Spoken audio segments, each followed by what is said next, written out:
Super. Donc, bonjour et bienvenue à cette première partie d'une série de 2 webinaires. Ce midi, on se retrouve pour aborder la thématique «Définir sa culture d'entreprise en adéquation avec ses valeurs».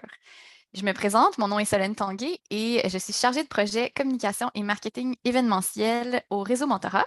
Je vais avoir le plaisir d'être votre animatrice ce midi, puis je vous dirais que j'ai particulièrement hâte à cette conversation avec nos 2 panélistes. Si je me fie à nos rencontre de préparation, ça va vraiment être une conversation très intéressante. Avant de vous les présenter, j'aimerais quand même prendre un petit moment pour saluer et remercier les partenaires présentateurs de cette série sur la culture organisationnelle. Donc, d'abord, une équipe bien spéciale qui soutient le réseau mentorat depuis maintenant plus de 5 ans, c'est celle de Power Corporation du Canada. Leur équipe a vraiment à cœur l'accompagnement des entrepreneurs du Québec et leur soutien nous permet notamment de reconnaître l'engagement de nos mentors. Pour ceux qui le savent, ils sont présentateurs du prix Aline et Marcel La France, entre autres, l'un des prix les plus prestigieux offerts au réseau Mentorat. C'est un prix qui vise à souligner la qualité du travail et l'apport vraiment exceptionnel d'un ou d'une mentor. J'en profite pour saluer M. Daniel Lacombe, mentor chez Sherbrooke Innopol, qui a remporté le prix en 2022. Donc, félicitations encore.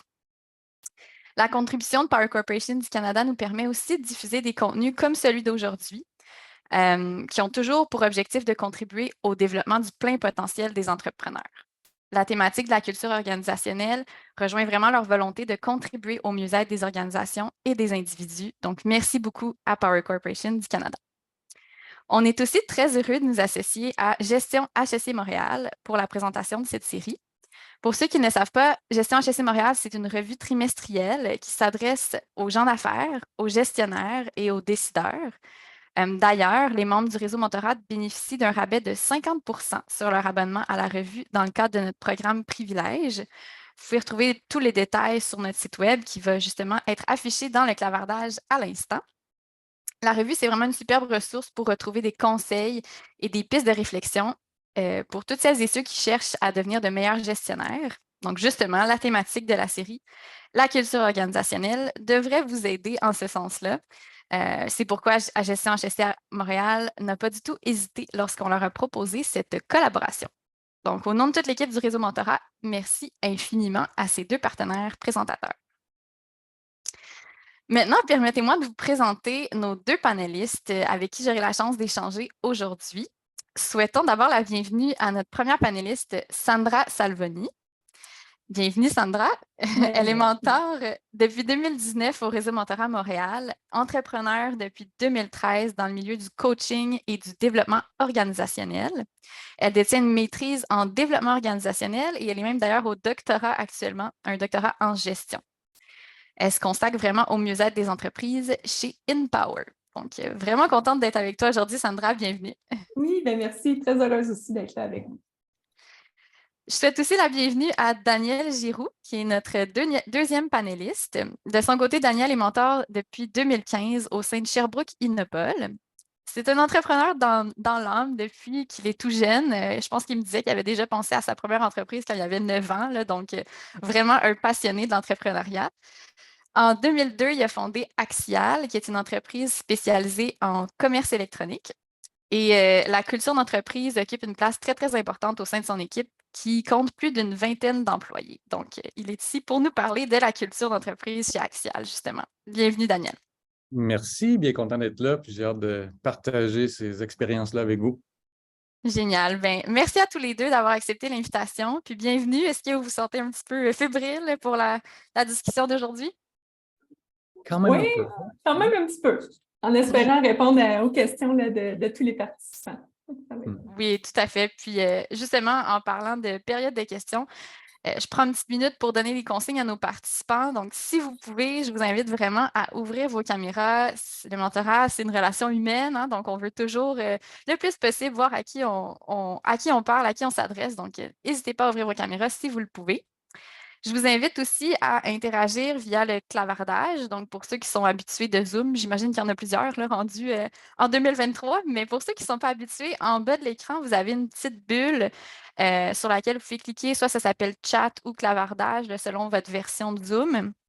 Mais dans cet onglet-là, vous pouvez poser des questions, envoyer des commentaires tout au long de la présentation. Puis, on va garder vos questions pour la fin. On a une période de 10 minutes à la fin qui va être dédiée à poser des questions à nos panélistes. Donc, ne partez pas trop vite. On va vraiment avoir le temps d'y répondre le plus possible en fin de rencontre. Alors, sans plus tarder, on va se lancer dans le vif du sujet. J'aimerais commencer par vraiment aborder la culture d'entreprise de manière très globale. Dans un premier temps, qu'est-ce qui définit une culture d'entreprise forte? La culture organisationnelle, c'est quoi? C'est vraiment la première étape que je pense qu'il serait importante d'adresser aujourd'hui, de partir de la base. De quoi on parle aujourd'hui? Daniel, si je commence par toi, comment elle se définit la culture d'entreprise chez Axial? Est-ce que tu peux nous en parler un petit peu? Oui, ben en fait, la culture chez Axial, c'est quelque chose qui est quand même très présent. On en parle beaucoup. On la vit, en fait, à tous les jours. La culture, pour moi, c'est de mettre les gens au centre. C'est d'avoir des valeurs fortes. Fait que, tu sais, souvent, on a mission d'entreprise, les valeurs, tout ça. Puis pour nous, mais les valeurs, tu sais, sont vraiment notre filtre de décision. Fait que la culture nous amène à justement, tu sais, nos valeurs, c'est le no bullshit, l'engagement, le respect et le développement durable. Donc, pour nous, ces valeurs-là, c'est pas juste des mots qui ont été mis à quelque part dans un plan stratégique. Fait que ça devient un filtre de décision. Puis, ensemble, basé là-dessus, on a dit, ben nous, le bonheur va être au cœur de notre plan stratégique. Fait que autour de ça, puis le bonheur, ça ne s'achète pas. Là. J'entends déjà des gens dire, ben là, tu ne peux pas forcer le bonheur, puis ça ne se peut pas mettre ça dans. Mais tu sais, pour nous ça a été de dire, ben, comment on peut créer un environnement propice, dans le fond, pour que les gens soient bien. Plus dans la bienveillance, puis tout ça. Fait qu'on a dit, ben, on va mettre le bonheur au centre.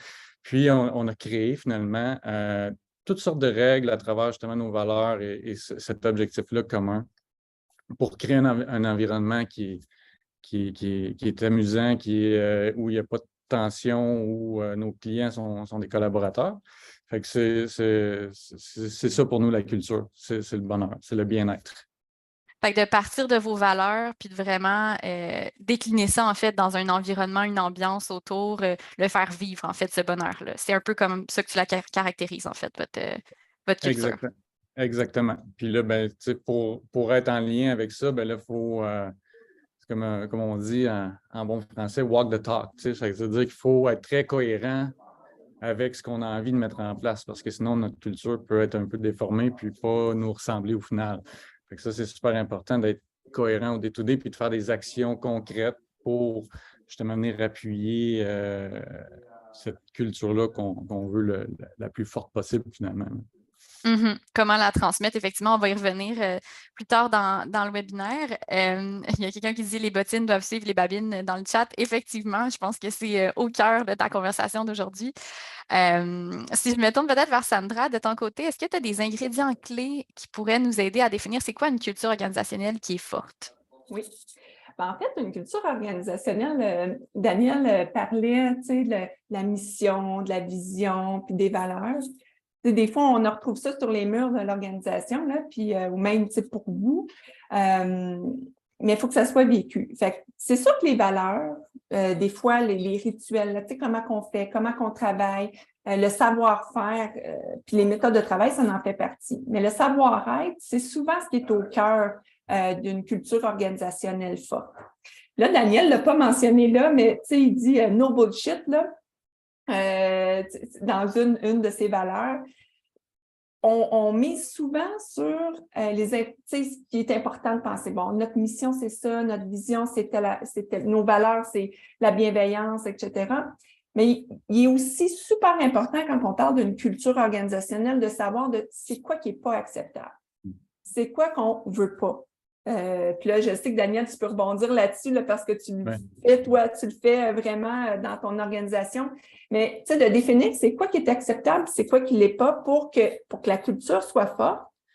Peu importe c'est quoi la culture que vous voulez mettre en place ou que vous avez l'ambition de mettre en place, ça se développe. Mais ça se développe en mettant des choses de l'avant, puis aussi en équipe, de savoir qu'est-ce qu'on tolère et qu'est-ce qu'on ne tolère pas. Oui, puis si je peux faire du pouce là-dessus, effectivement, on avait parlé un petit peu, mais comme nous, on ne tolère pas le commérage. Tu sais, ça, c'est juste non. Tu sais, on veut pas ça. C'est très toxique. Puis, fait on a ce qu'on veut, mais on sait aussi ce qu'on veut pas. Fait que ça, dès qu'il y a quelqu'un qui essaie de faire un peu, qui vient me voir et qui dit Hey, telle personne, non, regarde, va l'adresser directement à la personne. Puis ça tombe bien, on a comme valeur le respect et le no bullshit. Fait que ça veut dire que tu vas l'adresser correctement, dans le respect. Fait qu'on a quand même un cadre pour dire ce qu'on accepte et ce qu'on n'accepte pas. Puis, on a même été jusqu'à faire les 10 critères du collègue idéal.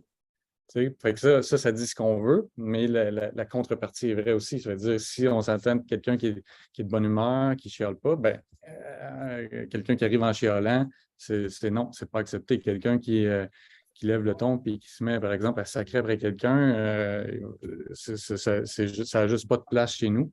Fait qu'effectivement, de connaître ces contre-critères, super pertinent.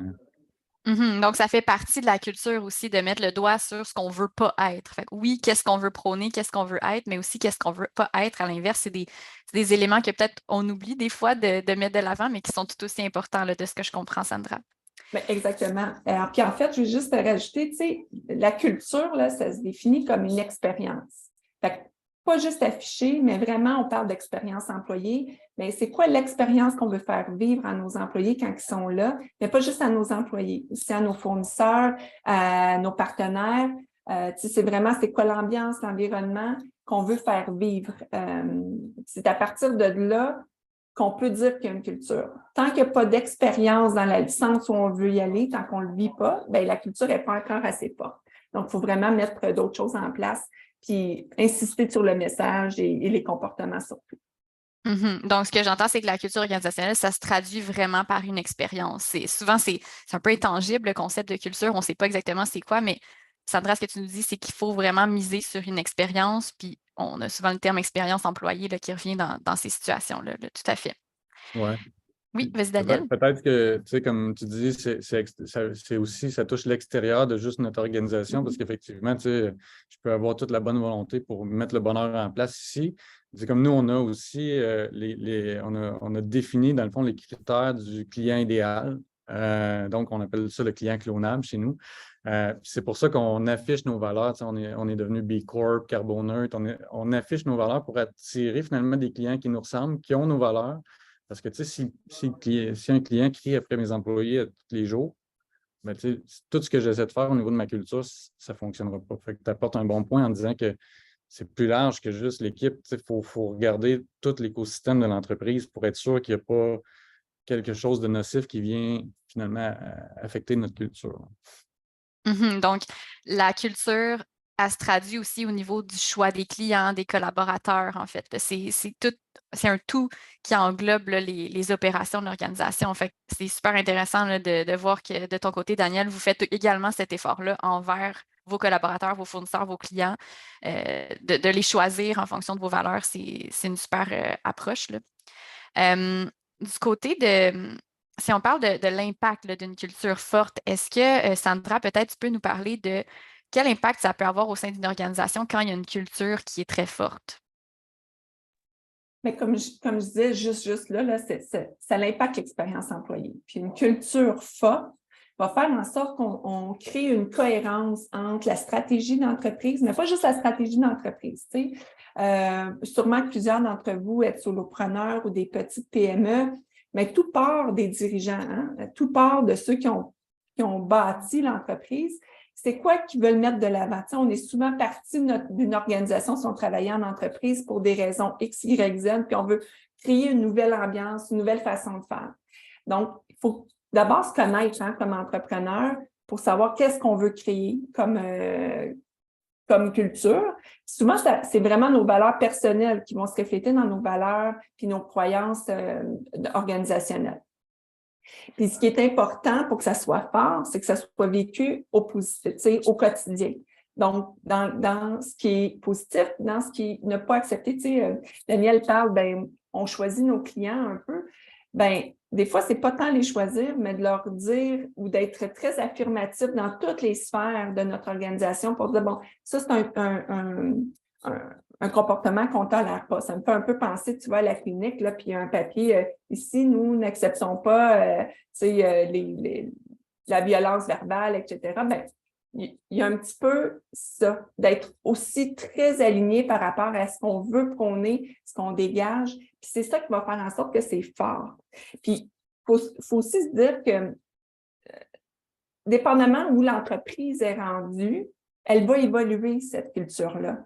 Avec, tu sais, elle va s'amplifier, elle va devenir de plus en plus ancrée. Les collaborateurs vont devenir de plus en plus solides dans ce qu'on veut mettre en place. C'est là que ça devient fort parce que ça transparaît autant au niveau de l'expérience employée qu'au niveau de l'expérience client parce qu'il y a une cohérence dans tout ça. Tout à fait. Fait que de ce que j'entends, en fait, la culture organisationnelle, c'est un concept qui est quand même, comme je disais, un peu intangible, mais c'est quelque chose qui se ressent, qui se vit, puis qui se transmet, évidemment.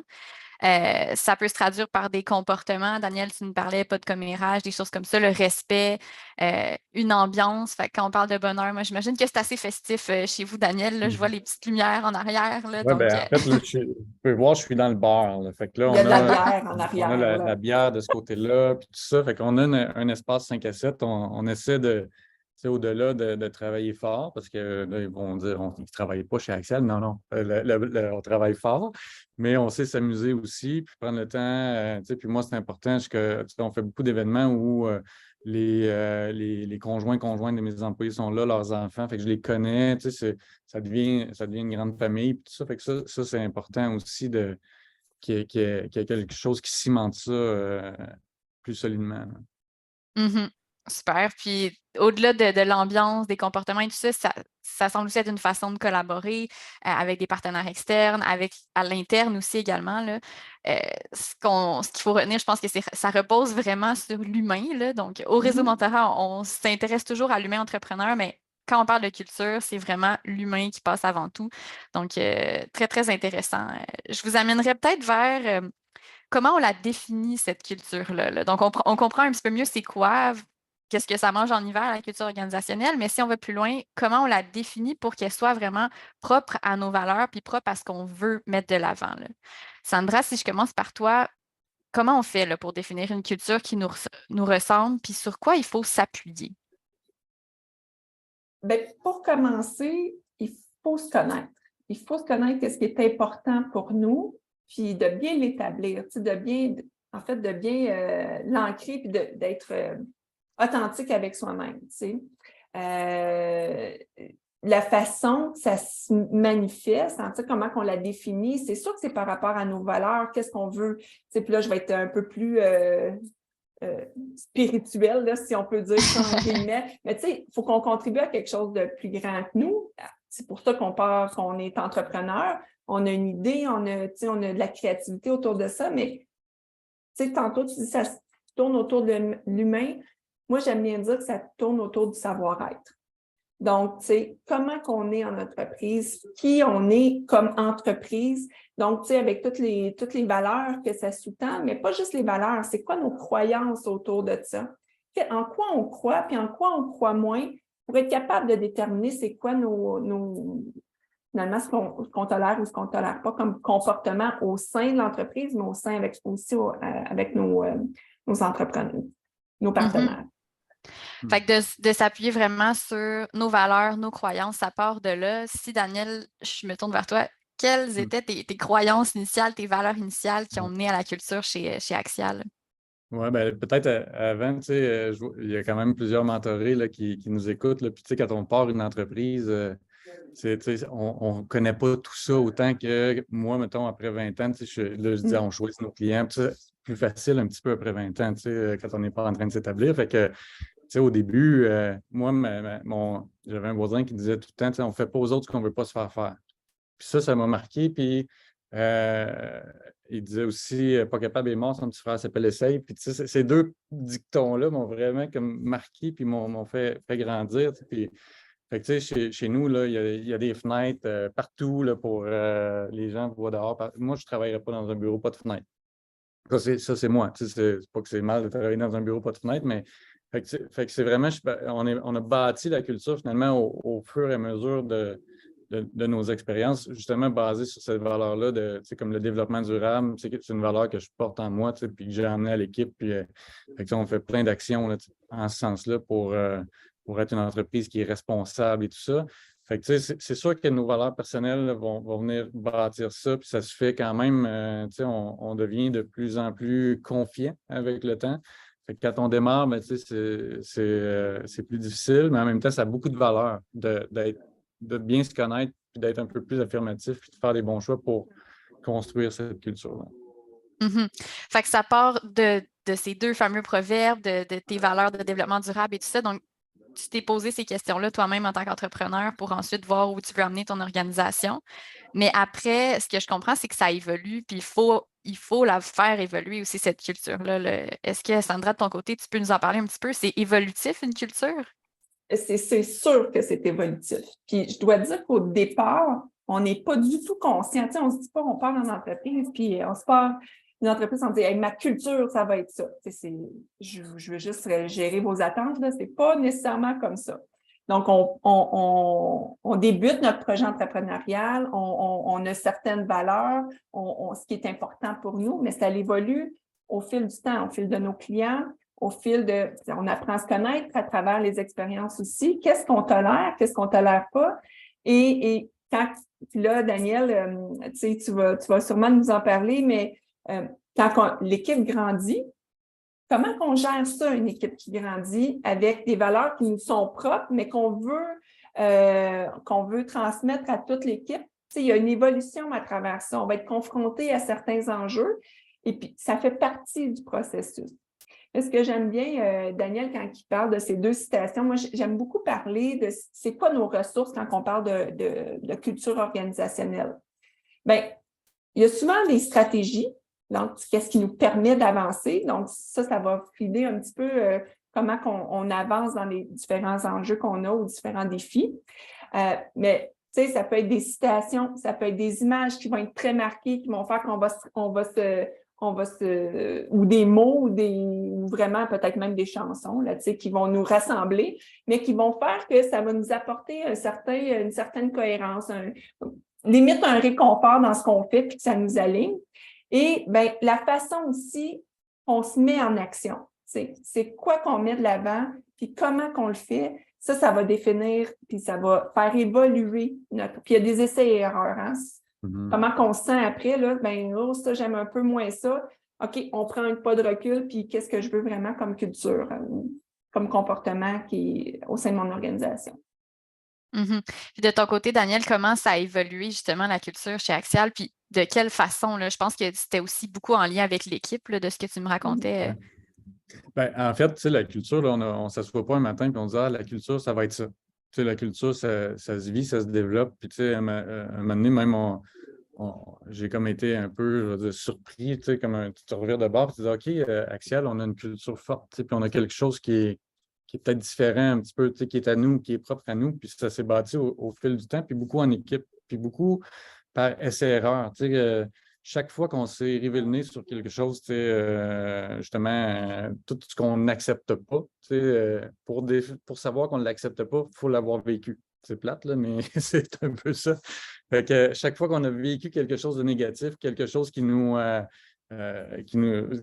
rendait mal à l'aise ou quoi que ce soit, on a agi, puis on a essayé de bâtir, justement, basé sur nos valeurs, pour construire quelque chose qui serait meilleur, puis de fil en aiguille comme ça. Puis là, c'est pas moi qui décide de OK, là, ça, c'est plus acceptable. Fait que on fait tout ça en équipe. Nous, nos valeurs, on les a déterminées en équipe.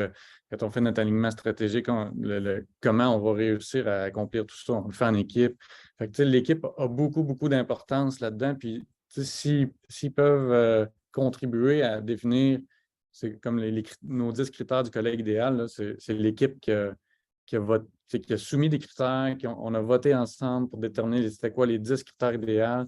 Puis aujourd'hui, c'est notre grille d'évaluation. Fait que on s'en sert pour s'évaluer entre nous. Fait que l'évaluation des pairs entre nous. Fait que ça se fait vraiment beaucoup, beaucoup en équipe. C'est l'équipe qui détermine. Puis comme ça, on bâtit quelque chose de fort. Puis là, quand ça devient je veux dire, dans les processus systématiques, Systémique, là. Ouais. moi, systémique, exactement, c'est le bon terme, merci. Là, ça devient périn, parce que là, tu n'as plus à recommencer à chaque fois. Puis là, c'est plus moi qui aille le commérage, là, c'est non à ça. Puis c'est l'équipe même qui se reprend quand ils voient qu'ils sont en train de faire du commérage. Puis, fait que, Fait que c'est parti de tes valeurs au départ, mais finalement, c'est beaucoup l'équipe qui a alimenté, en fait, là, l'évolution de cette culture-là. Puis, c'est eux qui la font vivre aussi. Là. Tu ne peux pas être tout seul à faire vivre la culture au sein d'une organisation. Ça prend tout le monde qui embarque. Là. c'est ça. Sandra, oui, Oui, vas-y. Je peux les influencer. Ouais, je peux les influencer un peu par contre, comme vu que c'est mes valeurs à la base, mais oui. Tout à fait. Transmettre la culture, on va en reparler dans le troisième segment, là, mais effectivement, ça prend des champions là, qu'il faut qui mettent la culture de l'avant. Mais j'allais dire, Oui, Solène, que il n'y a pas de culture forte sans une équipe qui embarque dans le même. L'équipe est vraiment au centre de la culture. Sinon, on ne parle pas de culture d'entreprise, on parle de valeurs d'entrepreneur. Donc, quand c'est fort, c'est que tout le monde, je vais dire, take a kayak dans le même sens. Là, fait que c'est un petit peu. C'est un petit peu ça. Quand on va dans le même sens, quand on est vraiment tout en ligne avec, puis là, je vois Jimmy qui dit les leaders doivent montrer l'exemple. Oui, c'est eux l'exemple. Donc, on regarde ce que nos dirigeants font, les leaders font, mais on adhère aussi à ce qu'ils font. Là, la culture est forte. Mm-hmm. Puis, vous êtes tous les deux mentors. Là. J'ai envie qu'on aille quand même un petit peu du côté du mentorat. Est-ce que la culture organisationnelle, ça fait partie des discussions en mentorat avec vos mentorés? Comment vous voyez ça? Peut-être Sandra pour commencer. Ben, tantôt, je vous disais quelque chose, là. C'est pour moi, la culture, c'est le savoir-être. Ben, qu'est-ce qu'on fait quand on travaille en mentorat? On travaille sur le savoir-être. Vous ne venez pas nous voir comme mentor pour nous demander comment ça se fait. C'est vous les experts du savoir-faire. Mais le savoir-être, tout tourne autour de ça. Donc, peu importe comment vous allez aborder, à la plupart du temps, de façon consciente ou inconsciente, vous allez travailler sur votre culture d'entreprise parce que vous venez travailler souvent plus des enjeux relationnels ou, comme comment gérer peut-être plus une équipe, pas le comment, mais comment on se sent, nous, comme entrepreneurs, dans tout ce processus-là, comment on fait avancer notre entreprise, bien, c'est souvent dans le savoir-être. Donc, savoir-être égale culture. Donc, quand on sait ce qu'on veut, comment on va le faire, comment on va l'opérationnaliser, mais c'est en fonction de ça. Donc, pour moi, à chaque fois qu'on fait du mentorat ou qu'on est en séance de mentorat, bien, on travaille sur notre culture de façon consciente ou inconsciente. Là. Mm-hmm. C'est quelque chose qui est toujours inscrit un peu dans le transversal de tous les enjeux que les entrepreneurs vivent, en fait. Là. Ça fait tout le temps partie des discussions quand on parle de l'humain. Là. Oui, exactement. De ton côté, Daniel, est-ce que c'est quelque chose que tu adresses avec tes mentorés? Oui, totalement. En fait, c'est comme Sandra dit, c'est le savoir-être. Donc, qu'est-ce que toi, comme entrepreneur, t'aimes, t'acceptes, t'aimes pas aussi? Qu'est-ce qui fait qu'aujourd'hui, tu arrives stressé puis que tu n'es pas bien, ou qu'il y a quelque chose qui accroche avec ton associé ou peu importe. Puis là, quand tu poses des questions là-dessus, puis tu sais, à un moment donné, ah oui, c'est ça que j'aime pas. Fait que tu ne lui dis pas quoi faire. C'est pas ça qui est le but, mais c'est juste prendre conscience, mieux se connaître, puis de comprendre tous les irritants. Parce que je disais, c'est quand on se casse les dents qu'on bâtit une culture d'entreprise, puis souvent, on est là, puis c'est facile d'être victime, puis de juste dire, ah, ça va pas bien, ça va pas bien. Mais pourquoi ça va pas bien? Qu'est-ce qui se passe? Qu'est-ce que tu n'aimes pas? Qu'est-ce qui te rend mal à l'aise là-dedans? Fait que c'est beaucoup ça qui est abordé finalement. Puis là, avec ces prises de conscience-là, la culture, naturellement, va se construire, puis va se bâtir, là, à moins de retomber tout le temps dans les mêmes pièges. Puis c'est quand même ça aussi, là, il y en a qui revivent les mêmes patterns, puis tout ça, mais déjà, s'il y a une prise de conscience aussi que tu revis tout le temps les mêmes patterns, c'est déjà un bon pas aussi pour sortir de ces patterns-là puis progresser dans ta culture. Hein. J'aime beaucoup le fait que tu dis, on tourne beaucoup autour de l'action. Hein. En mentorat, oui, on va faire des prises de conscience, Mais le mentoré, on veut qu'il passe à l'action de la meilleure façon que lui, il voit, selon sa façon d'être. Puis, c'est comme ça qu'on va faire évoluer, que la personne ou vous mentorez, vous allez faire évoluer votre organisation, votre culture. Pas juste en prenant conscience, c'est très important de prendre conscience parce que sinon on ne peut pas changer puis faire adapter ou dire qu'est-ce que je tolère, qu'est-ce que je tolère pas, mais de vraiment passer à l'action puis changer soit des processus, soit des façons de faire dans l'organisation juste par rapport à nous-mêmes. Puis là, on va vraiment, on travaille tout le temps sur la culture, là, finalement.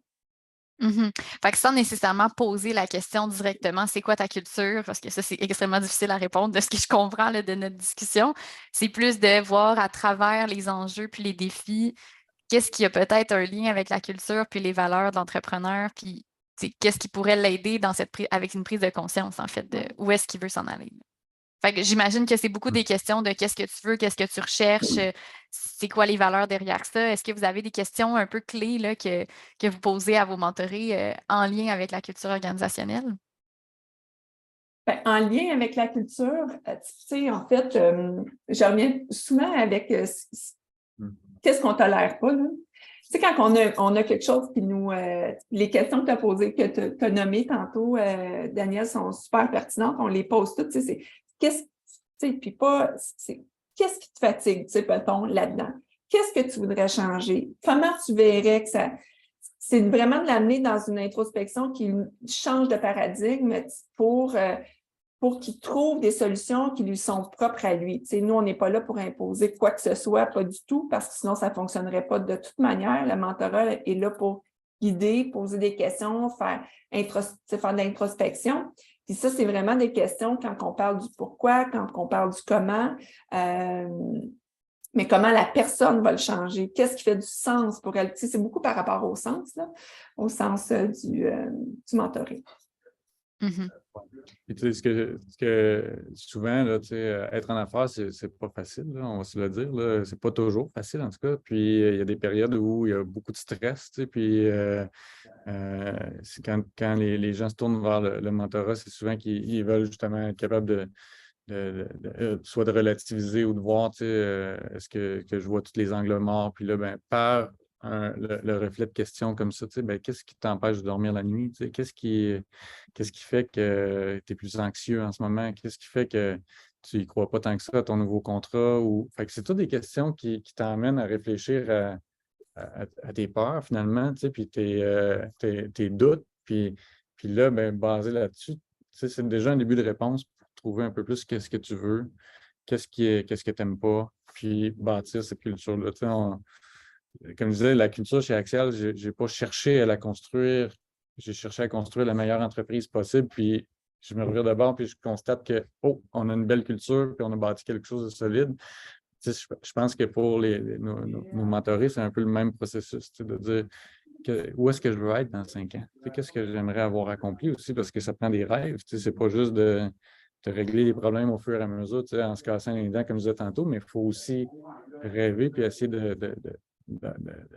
d'idéaliser un peu ce que pourrait être la situation pour le travailler en ce sens-là.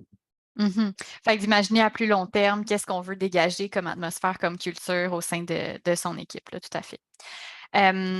Fait donc, pour définir la culture organisationnelle, vous nous l'avez dit, il faut vraiment avant tout bien se connaître, savoir ce qu'on veut. Donc, le mentor peut contribuer à ce volet-là quand on est en séance de mentorat.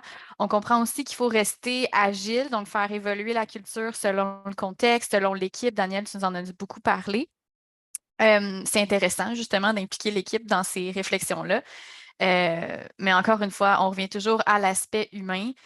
Donc, le mentor devient un accompagnateur vraiment intéressant là, dans ces discussions-là. Si je nous amène un petit peu plus vers communiquer la culture d'entreprise, comment la transmettre? C'est un autre grand défi. Donc, la définir, c'est une chose, mais ensuite, comment on la fait vivre, comment on la transmet? Vous nous avez déjà partagé quelques éléments de réponse, là, mais j'aimerais qu'on creuse cette question-là. De ton côté, Daniel, qu'est-ce qui fait vivre la culture chez Axial? Comment tu amènes ton équipe là, à embarquer? Oui, mais la clé, là, je l'ai dit un peu en introduction, c'est walk the talk. c'est de montrer l'exemple. Jimmy disait les leaders doivent montrer l'exemple, mais c'est un peu ça. Puis ça veut dire qu'il faut être très cohérent dans chacune de nos actions. Comme par exemple, on a comme valeur le développement durable. Puis le développement durable, c'est pas juste l'environnement, c'est People, Planet, Profit qui est en anglais. Donc les personnes, oui, l'environnement, mais aussi de générer assez de profit pour être capable de prendre soin de nos personnes puis de l'environnement. Fait que nous, chez Axial, à chaque vendredi, on fait un lunch and learn. Fait que là, le lunch and learn est là pour faire grandir les gens au niveau de leur connaissance, personnel, puis tout ça. Puis là, ben, on paye le lunch. Puis là, ben, on essaie de choisir un lunch qui va être santé parce qu'on veut prendre soin de notre monde. On ne donne pas de la junk. Donc, ça, c'est super important. Puis en même temps, on a comme valeur l'environnement. Fait que là, boîte à lunch compostable, on a de la vaisselle réutilisable le plus souvent possible, etc. Fait qu'on fait vraiment attention à nos actes là, et pour être vraiment cohérent avec ce qu'on fait. Fait qu'il y a plein d'exemples comme ça. Je montrais le bar tantôt. Ben, c'est être aussi proche des gens, de discuter avec eux, de comprendre qu'ils soient à l'aise. Moi, avant ça, j'avais mon bureau fermé. Là, je suis rendu assis avec tout le monde. On est en air ouverte. Puis c'est comme essayer d'aplatir un peu la hiérarchie pour dire, ben, tu sais, s'il y a de quoi que tu as envie de changer, tu sais, beaucoup l'intrapreneuriat. Si tu as envie de changer des choses, si tu as envie de. Il y a de la place pour ça ici, puis tu es un contributeur à la culture en faisant grandir Axial. Fait que c'est beaucoup comme ça qu'on l'a fait vivre. Je parlais des critères qui sont devenus des critères du collègue idéal qui sont devenus notre balise pour faire l'évaluation des pairs. Fait que, nous, l'évaluation, c'est pas moi qui évalue tout le monde, c'est quand c'est autour d'un des collègues a été évalué, je choisis 2 personnes qui l'évaluent. C'est lui qui choisit les personnes pour avoir un feedback. Puis, il y a son feedback. Puis après ça, tu fais un petit plan d'action pour s'améliorer, etc. Mais tu sais, c'est très collégial, si on veut, comme façon de faire où on fait ça en gang. Fait que c'est beaucoup par des actions transversales de ce que je comprends. Oui, faire un lunch and learn, mais d'avoir toutes les facettes en fait du lunch and learn qui reflètent les valeurs puis la culture. Donc, c'est des exemples super concrets. Merci beaucoup, Daniel.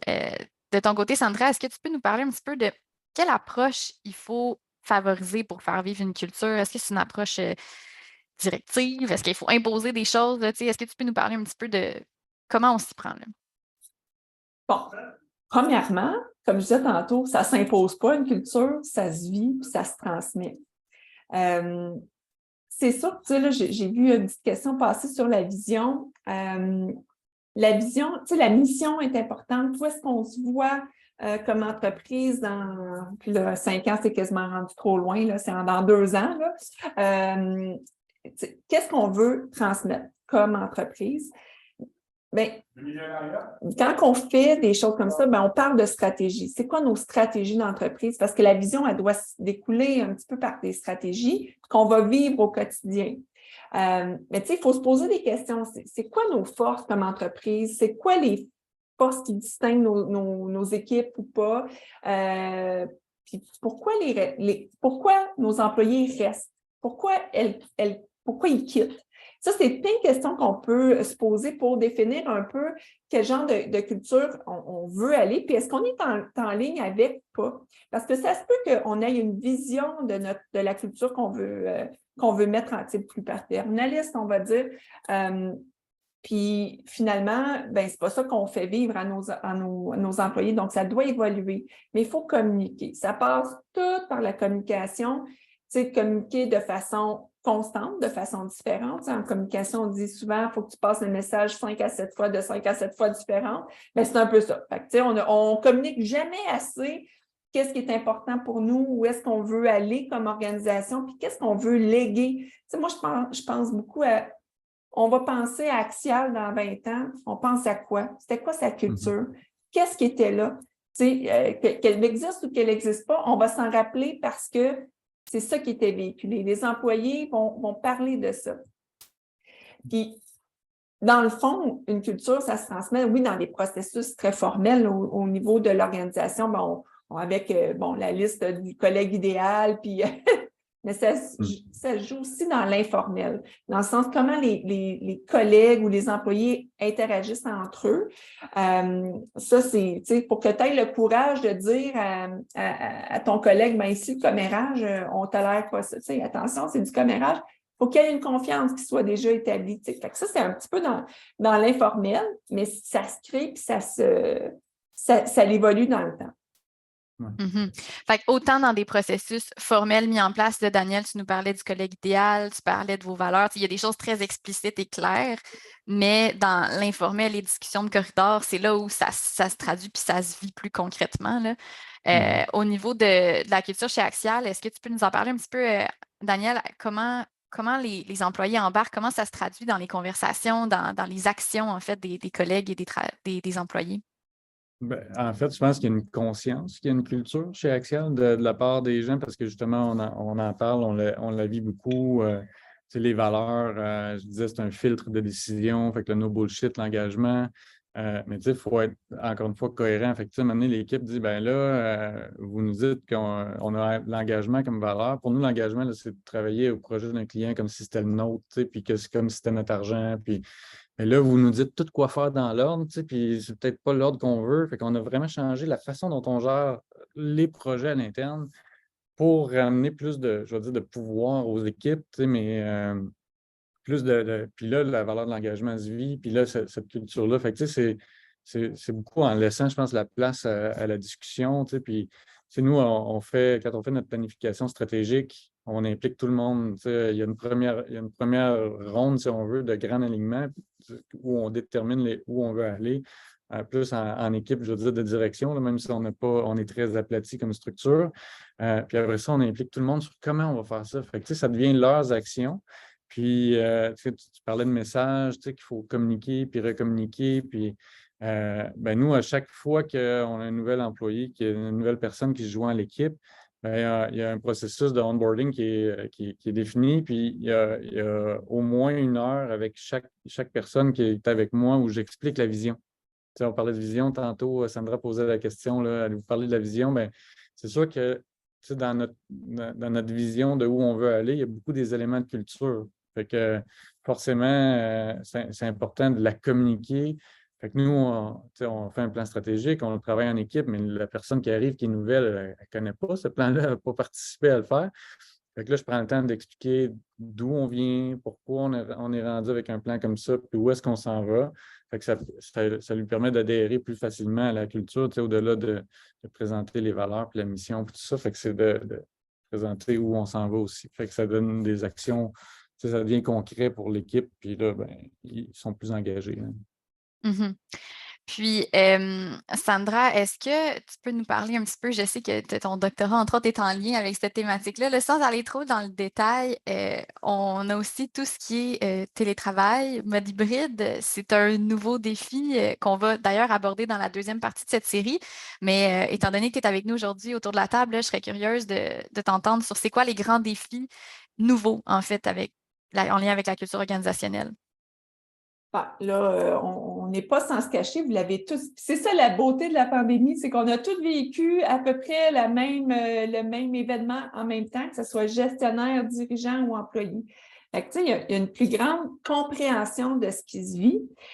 Cela étant dit, il faut savoir qu'à distance, il y a un effort beaucoup plus conscient pour créer une culture. Ça, c'est la grande différence parce que il faut, tu sais, l'informel est beaucoup plus là. La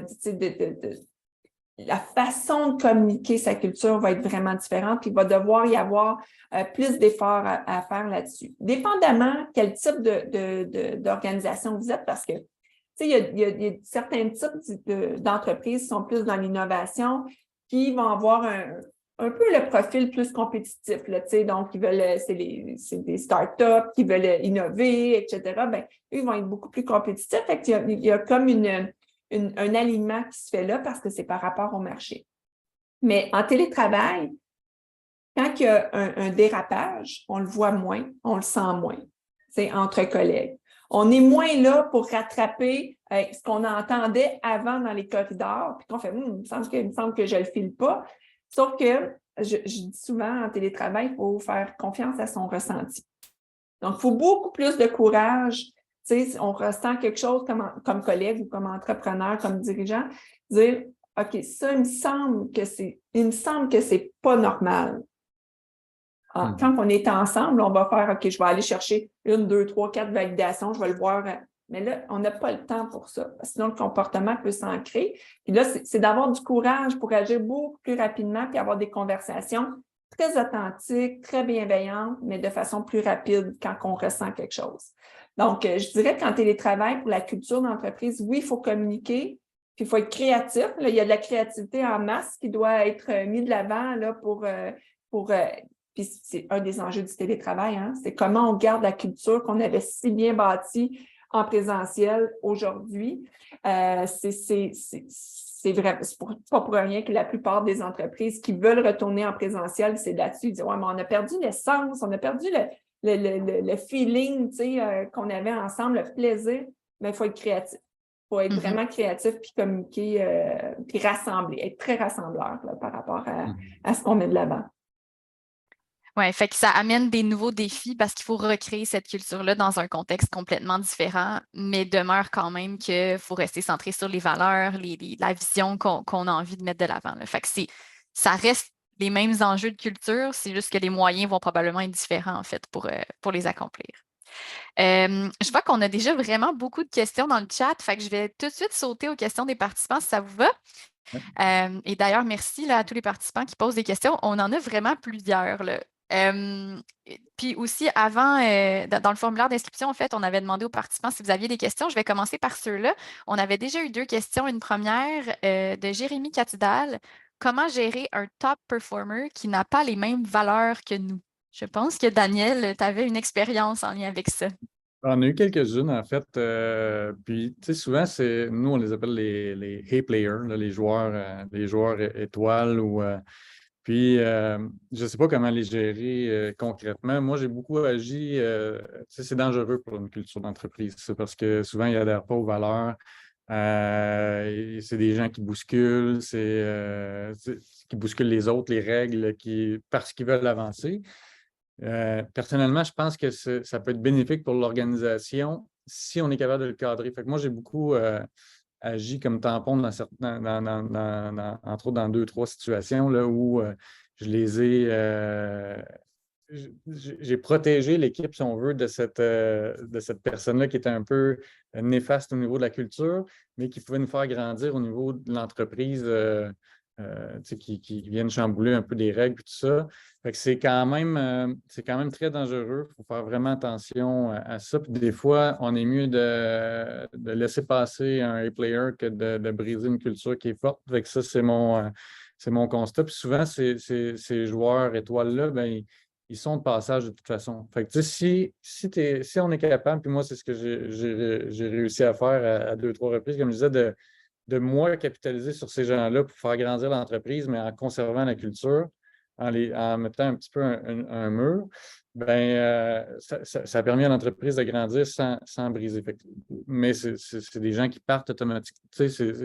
Vous ne bâtirez pas une entreprise à long terme avec ces gens-là. Comme ils veulent tout le temps performer plus, ben, ils cherchent le next step. En tout cas, c'est mon expérience à moi, là. Fait que de prioriser quand même la culture au-delà de la performance là, dans ta situation, Daniel. Oui. Bien, je pourrais rebondir là-dessus, Daniel. On parle de fit organisationnel, hein, beaucoup, là. Est-ce que l'employé, tu sais, quand on recrute, là, est-ce qu'il y a un fit dans l'équipe ou pas? Ça, c'est un danger en soi parce que ce qu'on veut, c'est aussi apporter du sang neuf, puis une vision nouvelle, puis etc. Fait qu'on veut un peu des deux. Puis là, tu sais, on navigue là-dedans. Mais en même temps, quand c'est bien expliqué, quand c'est dit clairement qui est attendu, puis s'il y a un comportement ou la façon, le top performer, ça arrive un petit peu en contradiction, bien, il faut avoir le courage d'y en parler, puis de miser sur ses forces à lui. C'est ça, on oublie souvent, on regarde, ben là, il ne fit pas avec ça dérange. Mais c'est quoi ses forces pour mettre en valeur ses forces sans nécessairement tout détruire la culture? Donc, il y a vraiment des belles discussions à avoir.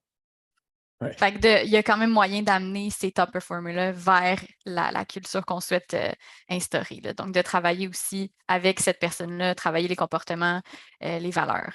Oui. Excellent.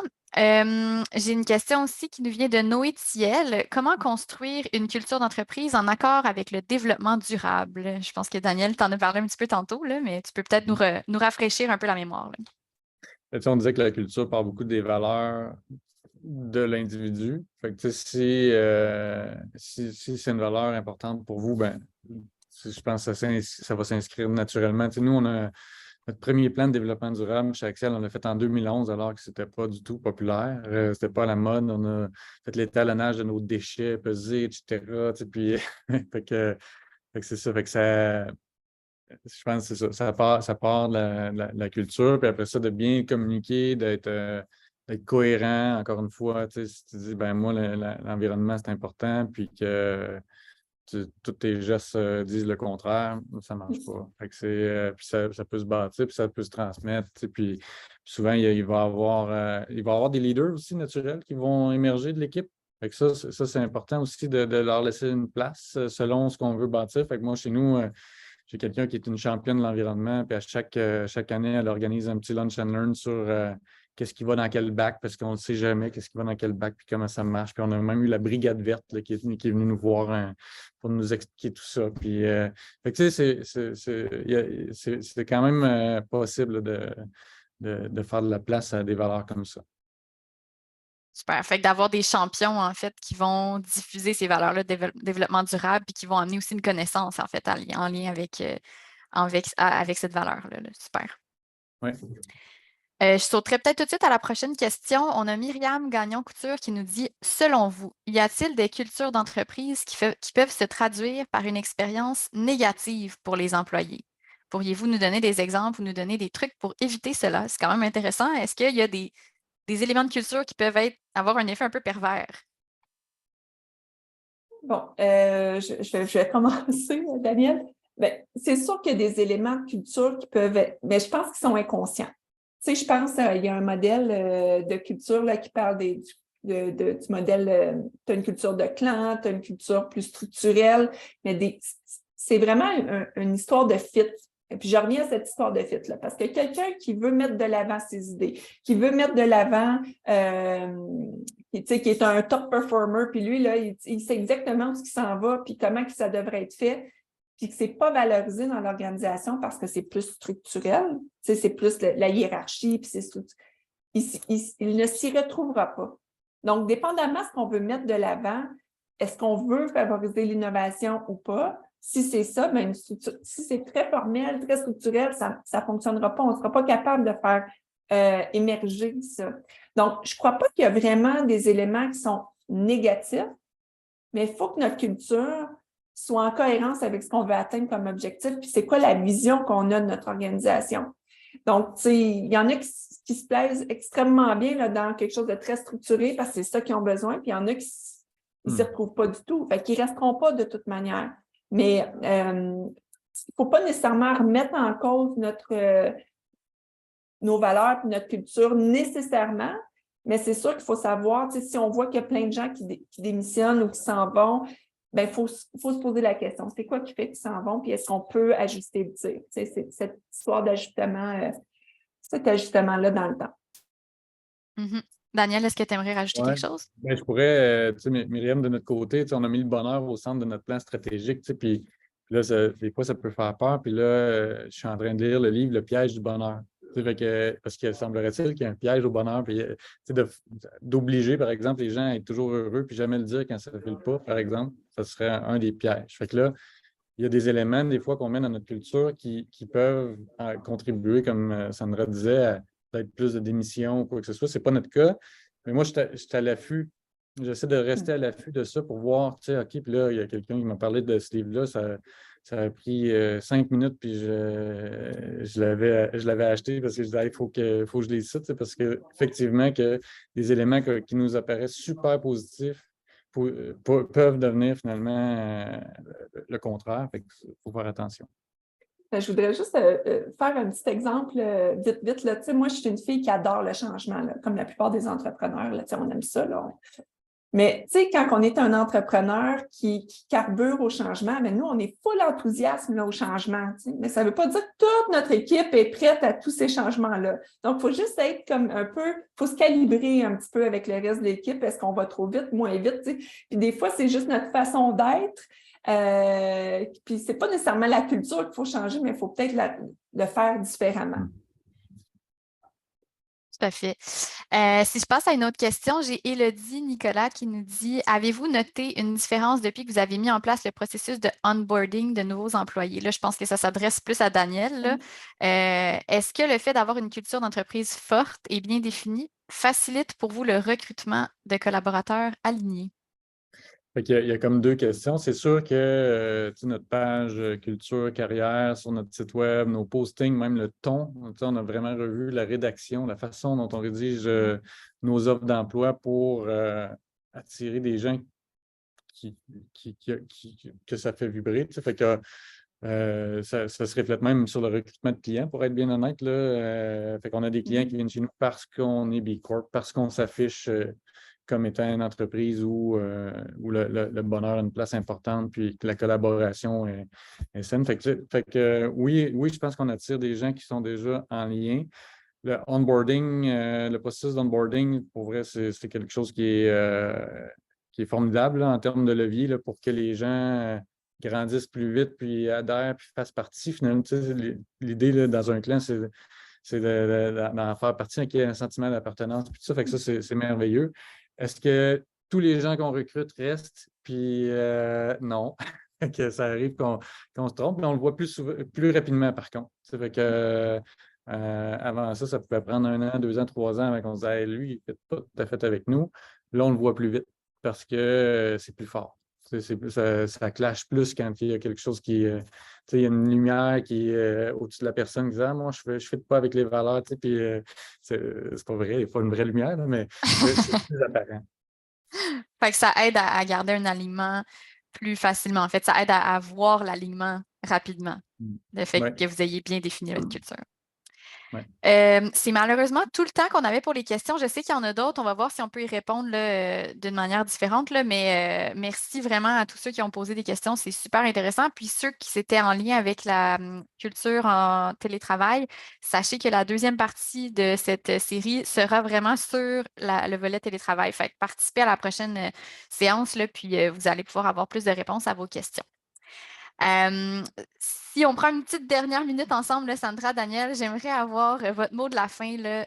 Pour clore la discussion en une phrase, c'est quoi la culture organisationnelle selon vous? C'est quoi votre définition? Là?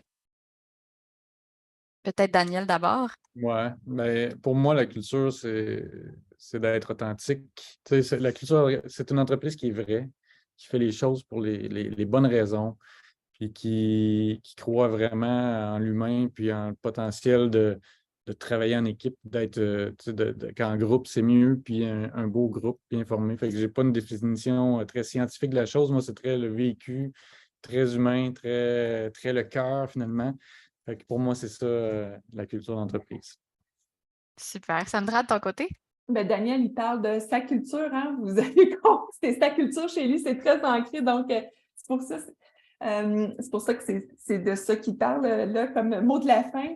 Mais moi, je vous dirais que le mot-clé dans une culture, c'est la cohérence. La cohérence entre les valeurs, qu'est-ce qu'on accepte, qu'est-ce qu'on n'accepte pas, qu'est-ce qu'on met de l'avant, puis dans nos valeurs vraiment versus la stratégie. Tu sais, la cohérence, le walk the talk, c'est ça qui va vraiment définir une culture forte. Super. Ben, merci pour ces dernières réponses. C'est ce qui met fin à la partie 1 de cette série sur la culture organisationnelle. Merci infiniment, Sandra, Daniel. Ça a vraiment été un plaisir de vous avoir avec nous. Là. Vous nous avez partagé plein d'exemples, plein de pistes. Là, fait que vraiment un gros merci. Je remercie aussi nos participants. Vous avez été super. Beaucoup de questions, beaucoup d'interactions. Fait que merci d'avoir été là en grand nombre. Après l'activité, vous allez recevoir un petit courriel avec un sondage d'appréciation. Votre opinion est super importante pour nous, donc merci de le compléter. Vous allez également avoir accès à l'enregistrement de la séance, puis on a aussi des petites références additionnelles qu'on va vous partager. Fait que manquez pas la communication qui s'en vient. Et pour finir, je vous lance l'invitation. Soyez des nôtres pour la suite de la conversation le 6 juin prochain. On va creuser vraiment le défi de la culture en mode hybride. Comme je vous disais, on va être avec Marianne Lefebvre et Marie-André Macroux, qui sont deux mentors ou mentorés, ou anciennes mentorées. Donc, on va avoir un pendant un petit peu mentoré la prochaine fois.